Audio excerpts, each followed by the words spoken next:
সারা দেশে হামের প্রকোপ উদ্বেগজনক হারে বাড়ছে। হাসপাতালগুলোতেও হাম আক্রান্ত এবং এর উপসর্গ নিয়ে শিশুদের ভিড় বাড়ছে। চিকিৎসকদের মতে অপুষ্টি, সঠিক সময়ে টিকার অভাব এবং আক্রান্তদের সংস্পর্শে আসার কারণে এই রোগ দ্রুত ছড়িয়ে পড়ছে।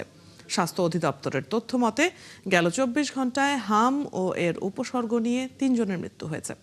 এ নিয়ে এখন পর্যন্ত হামে ৩৮ জন আর এর উপসর্গ নিয়ে ১৮৫ জনের মৃত্যুর খবর পাওয়া গেছে।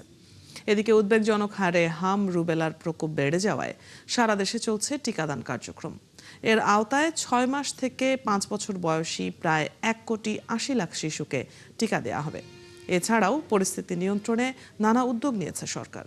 সারা দেশে গত ২৪ ঘন্টায় হাম ও এর উপসর্গ নিয়ে আরও ৩ জনের মৃত্যু হয়েছে, যেমনটি জানাচ্ছিলাম দর্শক। এ নিয়ে এখন পর্যন্ত হামে ৩৮ জন আর এর উপসর্গ নিয়ে ১৮৫ জন মারা গেছে। দেশ জুড়ে হাম উদ্বেগজনক হারে বাড়ছে। হাম পরিস্থিতির সবশেষ খবর আমরা জানবো।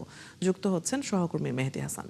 মেহেদী, হাসপাতালে আজকে হামের কি পরিস্থিতি দেখছেন জানাবেন। আমি সকালে ঢাকার ডিএনসিসি, যেটা মহাখালী বাস টার্মিনালের পাশে যে হাসপাতালটি আছে, সেটি স্বাস্থ্য অধিদপ্তর হাম চিকিৎসার জন্য নির্ধারিত করে দিয়েছে। আমি সেই হাসপাতাল এবং পাশাপাশি মহাখালী যে সংক্রামক ব্যাধি হাসপাতাল আছে সেই হাসপাতালে আমি গিয়েছি এবং সেখানে দেখেছি যে সেখানে শিশুদের জন্য আলাদা ওয়ার্ড করা হয়েছে এবং শিশু রোগীরাই সবচেয়ে বেশি আসছে এবং সেখানে চিকিৎসা নিচ্ছে এবং এটা আমরা বারবার বলছি। এবং এখানে শুধু ঢাকার রোগী না, ঢাকার বাইরের জেলা থেকেও কিন্তু রোগী আমরা এখানে চিকিৎসা নিতে দেখছি। এবং স্বাস্থ্য দপ্তরের সবশেষ পরিসংখ্যান বলছে যে সারা বাংলাদেশে অর্থাৎ এখন ৬৪টা জেলায় কিন্তু এই হামে ছড়িয়ে পড়েছে এবং সেখান থেকেই কিন্তু যে সব শিশুরা এই রোগে আক্রান্ত হচ্ছে তারা কিন্তু এখানে এসে চিকিৎসা নিতে আসছে।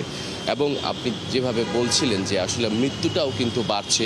হাম উপসর্গ নিয়ে সর্বশেষ স্বাস্থ্য অধিদপ্তরের পরিসংখ্যান বলছে যে ১৮৫ জনের মতো মৃত্যু হয়েছে এবং এই মৃত্যুটা কিন্তু আমরা দেখতে পাচ্ছি মার্চের ১৫ তারিখ থেকে আজকে যে ২২ এপ্রিল এর মধ্যে কিন্তু আমরা মৃত্যুগুলো দেখতে পাচ্ছি। এই সবচেয়ে মৃত্যুটা বেশি হয়েছে। তো ডাক্তাররা বলছে যে এখন হয়তো এটা পিক টাইম বা চূড়ান্ত সংক্রমণের সময়, এমনটা বলছে। তো সব কিছু মিলে ডাক্তাররা যেটা বলছে যে যেহেতু এখন টিকাদান কর্মসূচি চলছে, এই হাম রুবেলার যে টিকা, এইটা ছাড়া এটার বিকল্প কোনো চিকিৎসা নেই এই হামের শনাক্ত এবং মৃত্যু প্রতিরোধে।